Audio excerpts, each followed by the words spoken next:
Good grief. Why do they never go in for me? Hi there everyone, back again, another video, you know the score. So today I wanted to talk about a certain artist that I have liked since, well, for a very long time actually. So last week, was it last week? I don't know, recently, maybe even the week before, James Griffiths showed a latest selection of vinyl records that he purchased, I think tail end of last year actually. And one of them he showed, it was a great bunch of records, but one of them he showed was by an artist that I've loved for a long time. And that artist was Gary Numan. Now, this started me going through every Gary Numan album I had. I haven't stopped listening to him for the last couple of weeks. I only have his stuff. I have a complete discography of his studio albums and some of his live stuff up to 1988. So basically, I thought I'd just go through his discography from 78 to 88. Nice 10-year period. His first 10 years of recording. So without further ado, let's have a look at Gary Numan's years recording as Tubeway Army. So Gary Numan, he was in a couple of bands before, and I think he got slung out of one apparently for being too creative. But what am I going to start with? Here we go. So he got a record deal with Beggars Banquet in 1978, I think. 1978. And he did some demos for Beggars Banquet, which, although they were recorded in 78, they weren't actually released until 1984, until after he left Beggars Banquet, and they formed this album. So this album is The Plan. So this is a collection of demos that he recorded at Spacewood Studios on 7th, 8th, and 9th of March 1978. So they're punk. They're basically punky, sort of, maybe sort of rocket, more hard rock, maybe hard rock, but sort of that punk, maybe new wave edge to it. This was released without his approval. He sort of didn't have a choice in it because he'd already left the label, and I think Beggars were trying to get as much money out of him as they possibly could. So this is a collection of demo tracks that he basically recorded in a punky style so that he could get a record contract. I don't think he really was much of a punk ever, but this has got some songs that made it through to actually being recorded properly and being released. So things like My Shadow in Vain, Bombers was on here, Basic J formed the basic track for Joe the Waiter, which was recorded later. Something's in the House is on here, Friends is on here, Steel and You is on here. So very early versions. It's all guitars. There isn't any synth work on here. Well, there's very little. There's a story going around that around the beginning, while he was recording his debut album, he ran into I think a Moog or a Mini Moog, and he started using it on that. But there's a few bits and pieces of synth on this. So I don't know if, to be honest, I'm not sure about the date of the 7th, 8th and 9th of March, whether this was actually demos for the record company or demos for the first album, because he actually released his first single, That's Too Bad, and that was February 1978, which puts, I think this was demos for the first album art rather than for a contract. Oh, I'm just rereading the thingy, the liner notes. Gary Numan wrote a bit of stuff here.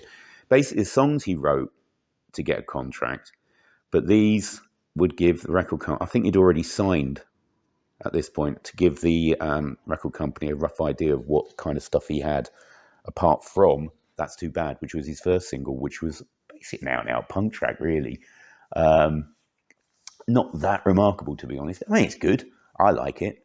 But it's not absolutely remarkable. I mean, I don't own a copy of that, but I do have this compilation, which is the best of Numan.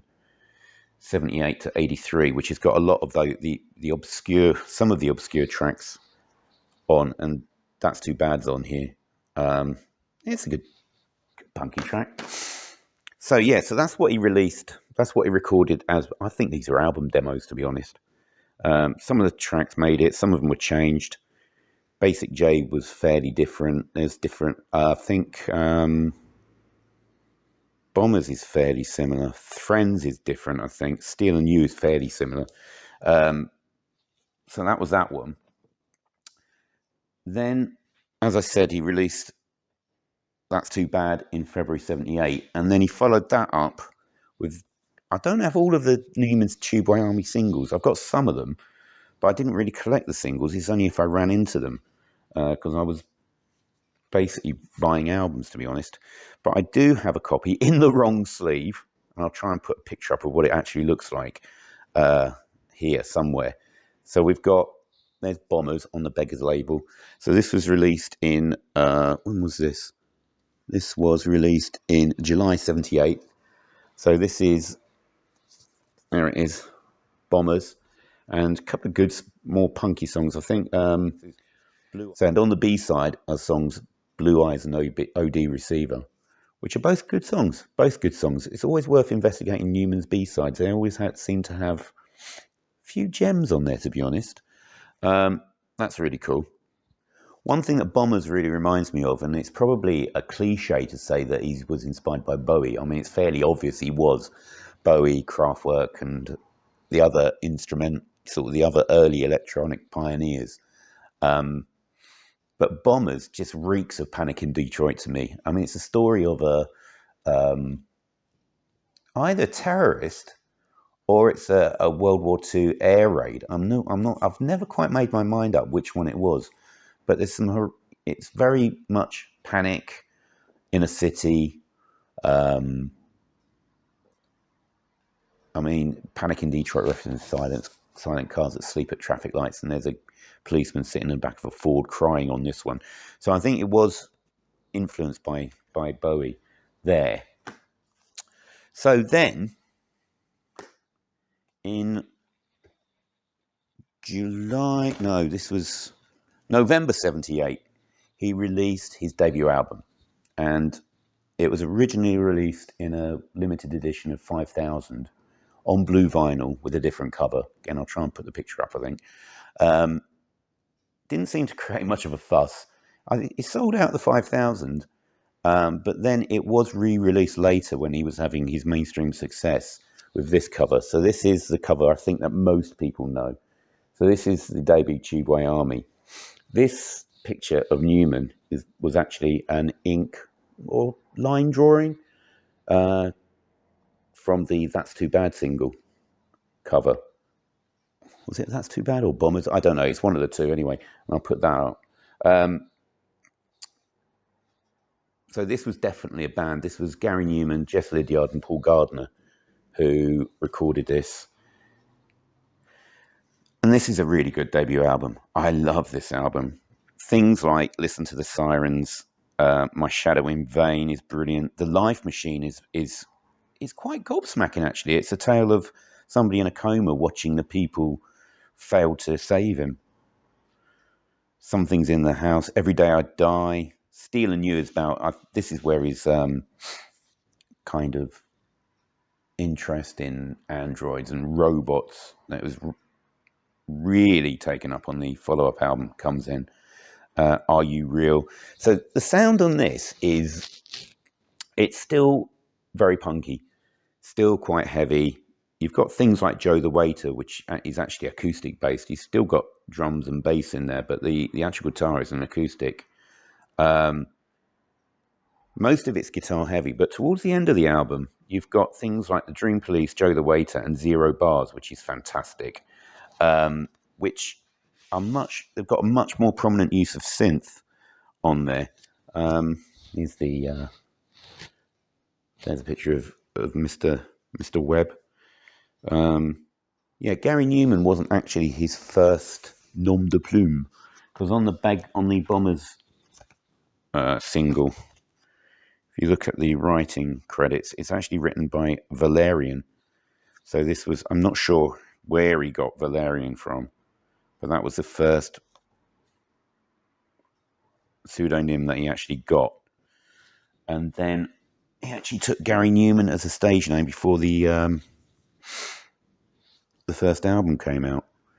So this album lyrically is really, it's quite brutal at times. Yeah, machines make a prominent arrival on the album. Very dystopian. Apparently informed by William Burroughs' writing.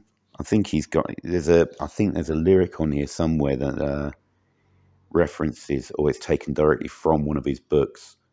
You got Joe the Waiter about a homosexual encounter and how it basically turned the narrator into a recluse.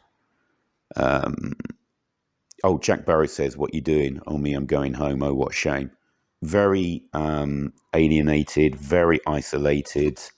Really, all the tropes, all the stereotypes, I don't know, hallmarks maybe, of later albums, especially Replicas and Pleasure Principle. They're there already. Very, very sci-fi based. Numan apparently was writing a sci-fi book at one point, and a lot of his lyrics came from that to start with, at least. And I think he still writes quite in a science fiction vein even now. But this is fantastic. It's a really good debut album, and it sold a load when this reissue was released. I think it was re-released in '79. I think made the top 20. I think it's a great album though. Then in the spring of '79, he released two astounding singles. So the first one, well, they both come off this album, which is Replicas, which is his first classic album. James said it was one of those albums that forms a cornerstone of any record collection. I just think it's a brilliant album. This is the copy that I bought. Where did I get this from? Oh, the Record and Tape Exchange in Camden. Sort of probably earlier, probably '84. I probably got this for the grand old price of £3.50. Fantastic album. So in March '79, he released the song "Down in the Park," which is such a dystopian tune. But the synthesizers took absolute prominence on that. They were absolutely front and center, and basically the guitar was used as more the rhythm instrument, kind of to echo Numan's own vocals. Now, Numan's vocals are some of the most distinctive vocals going. If you've ever heard him once, you know immediately who he is the second time you ever hear him. They're kind of staccato almost, and it's a very rhythmic way of singing. I don't think there's anybody else really who sung like him. It's kind of speak singing almost at times. I mean, you hear him speak, and he sounds nothing like his singing voice. Apparently, a very lovely chap, by the way. But yeah, "Down in the Park" is a brutal song of just humans being hunted down by machinery, and this is like, it's good. What, 3 years before Blade Runner? 6 years before 7 years before Terminator, maybe even 8.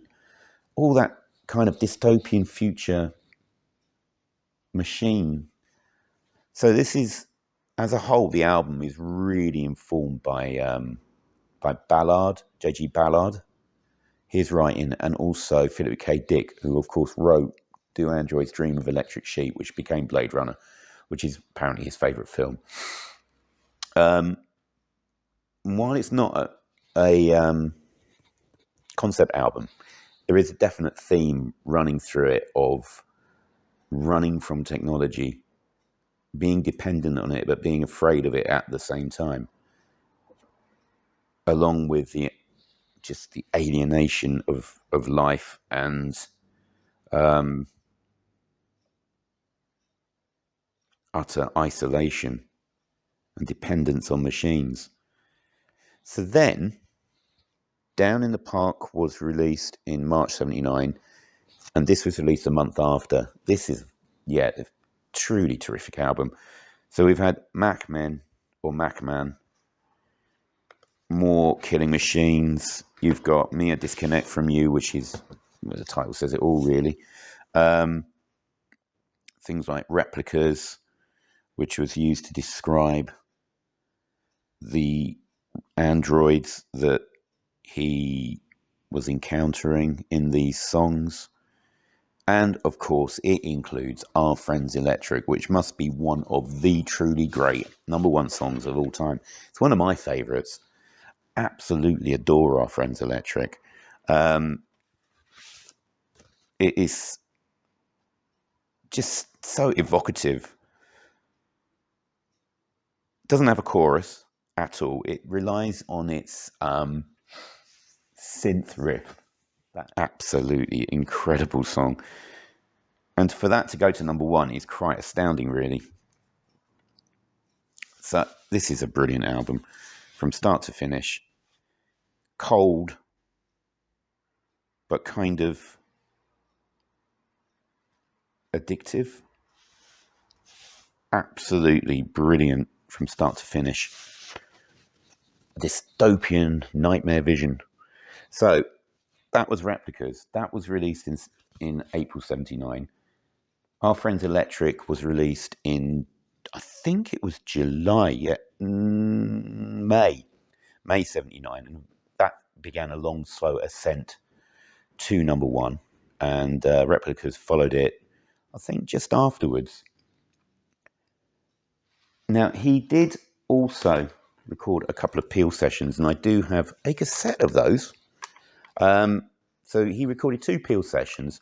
One was recorded on, when was it? That one was then. One was recorded the 10th of January 1979. So just before Down in the Park was released. And you've got Me a Disconnect from You, Down in the Park, and I Nearly Married a Human, which sound really like their album counterparts. So it shows how fully formed it was at the time. And then the second one, he changed his name.